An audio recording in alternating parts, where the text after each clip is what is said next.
first or last speaker before tea and an intro like that, and I'm guaranteed to disappoint at least half of you. I usually go for quite visually intensive things, and for this talk I've specifically tried not to. There's a couple of slides in there, but we'll get to those. I also feel like a little bit of a prick because this is definitely a first world problem. It's like the guy jacking off in front of his computer, and his biggest problem is that his screen is so shiny he can see himself. So it's not something like I listen to all the other guys that have spoken, and they cover a lot more important stuff. So without further ado, this is relevant to my interests because I am part of the iPhone user base. I'm that 4% that Tim says you should ignore. What I think doesn't get touched on a lot is that the aspirational curve moves towards the lower numbers there. So it's indicative of what our future holds for us, not necessarily the best way to make money now.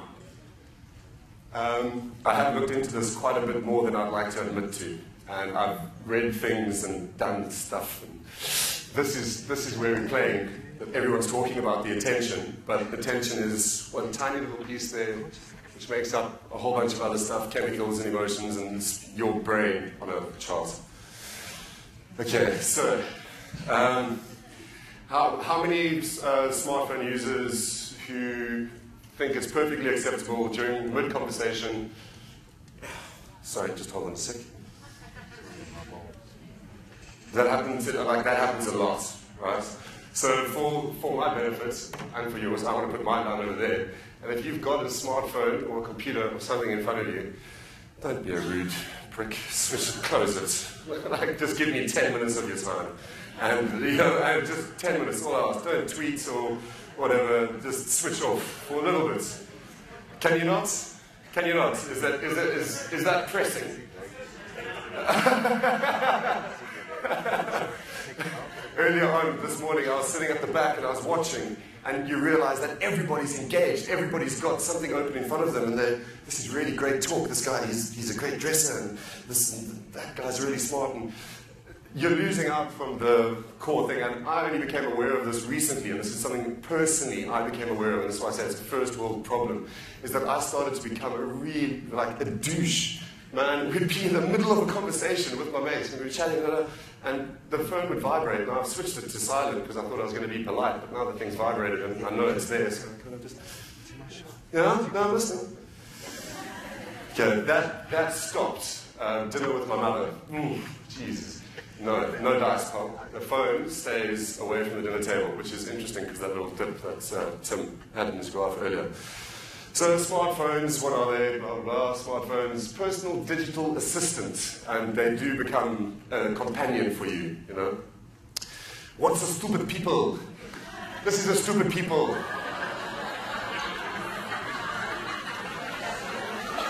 I don't know why you're laughing.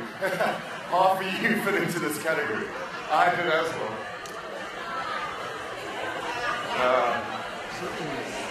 Okay. Continuous partial attention disorder. And it's not a new problem. 1971 this quote is from, and genius economist, much smarter than I am, but what information consumes is rather obvious. It consumes the attention of its recipients. Hence, a wealth of information creates a poverty of attention, and a need to allocate that attention efficiently, thank you, among the overabundance of information sources that might consume it. Polymath economist Herbert A. Sun. That guy's textbook was, hectic. So, fascinating, please continue. What I'm getting down to really is that it's, we hear a lot about how to maximize marketing efforts for this shortened attention span. But we're in this constant drill. We're always on, we're always connected.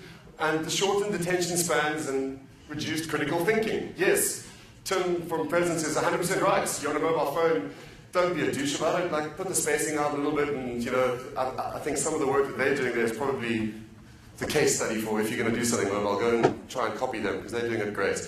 But as a person, okay, let's come at it from the other side. Fuck what the brand wants. The brand wants to sell you something. That's why they want to space it out. They want you to book.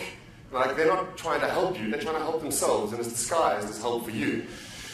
Okay, so it's there all the time. You don't know what's going on. You don't have all the information because they're bite-sized. Everything's bite-sized, bite-sized. Here's a little snippet of information. That's awesome. I really like to make well-informed decisions. I'm not very good at it, but I like to aspire to make well-informed decisions. Okay? Okay, so why is your smartphone making you dumb?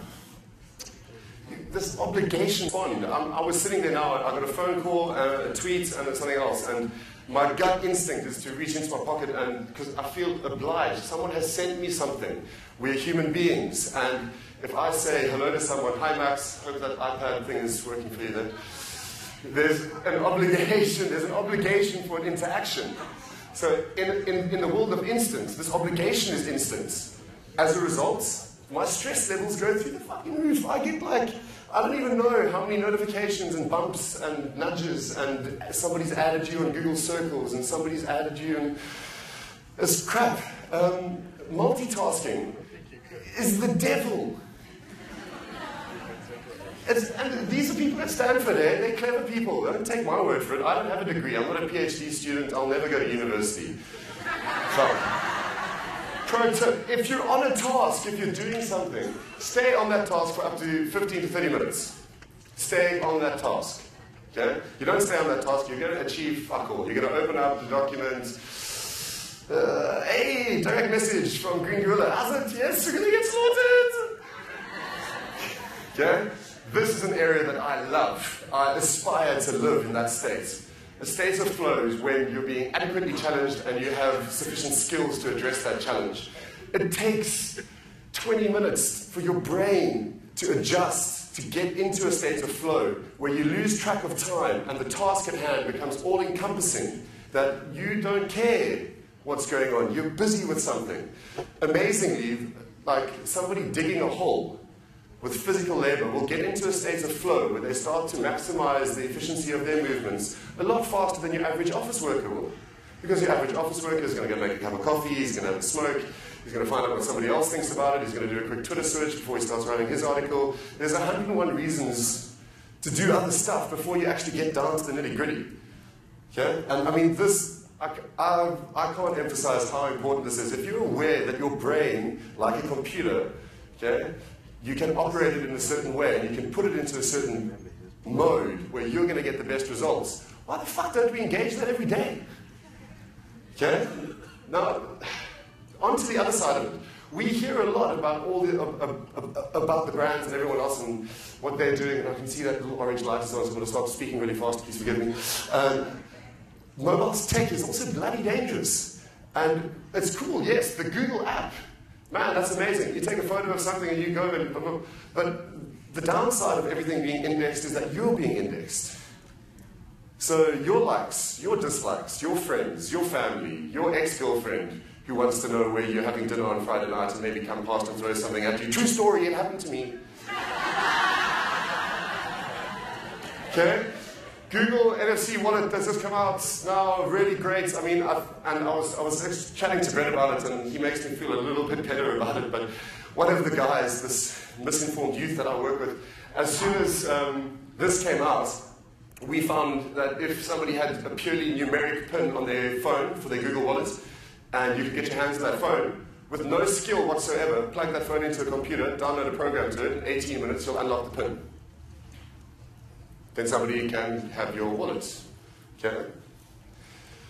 Black Hats, Las Vegas. It's only coming up now, so the presentation hasn't happened, so I can't show you a video because the guy who did it would kill me.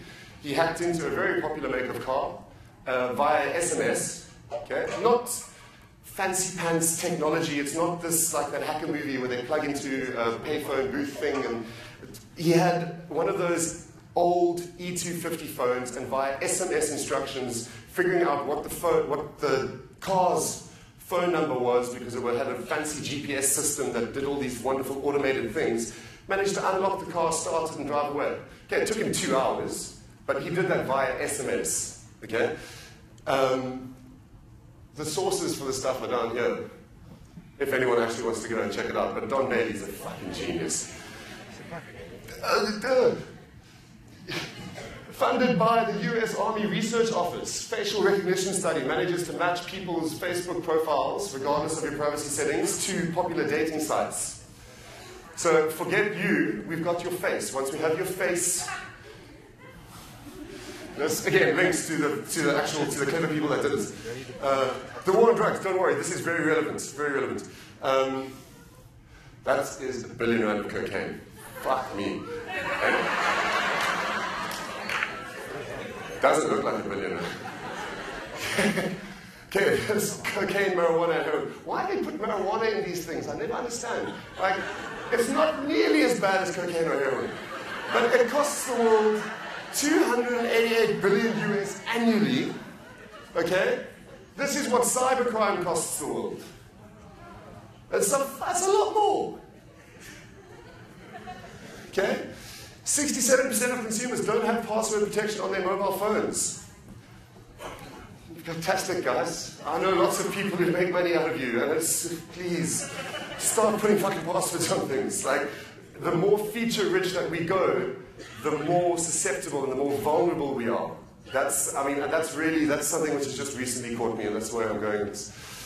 How many people use antivirus on their phone? There's like 3, and like, I bet you all work at tech companies. The rest of you don't even know that South Africa is the second most prevalent country in the world where 84% of people have been a victim of cybercrime in some form or another. Whether you're knowing or unknowing or whatever it is. I recently took over my brother's desktop computer because he moved to London to work for Sybase, and he's a genius, literally, like card carrying member of Mensa type guy. And his machine, I gave it to one of our security guys, and our security guy plugged it in and said, Matt, there's a tunnel in this machine, so every time you connect and you go online, and your brother's been using BitTorrent, the clever genius that he is, somebody else has been hacking other machines to this machine. Okay? Now, my brother is not a dumb guy, but it's never aware to him. It was just running in the background. Somebody was using his machine as a proxy so that they wouldn't get caught to hack into somebody else's machine. Okay? So you're a victim, because when you find out, it takes about 3 hours to fucking sort it out.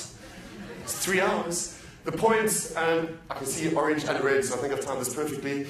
Technology is moving faster than we are, as humans, not as application developers, not as marketers, not as strategists, not as as humans. Okay? It does more and more, and the more it does, the less we understand about how it does it. How the hell Brett Sinclair manages to take a photo of something and do a search? Come on, does anyone have a clue how that works? No. When the cell phone came out, we moved from a landline to a cell phone. It was cool. Yeah, cool. It's like a landline. And I can walk around with it. It's pretty rad. Okay? But now the advancements are like, keep doubling. Moore's law of doubling. We're fucked. We're not going to know, like, our kids are going to know stuff that we're just going to be like, floor is yours, son. Enjoy the pollution. Like, what? Cool.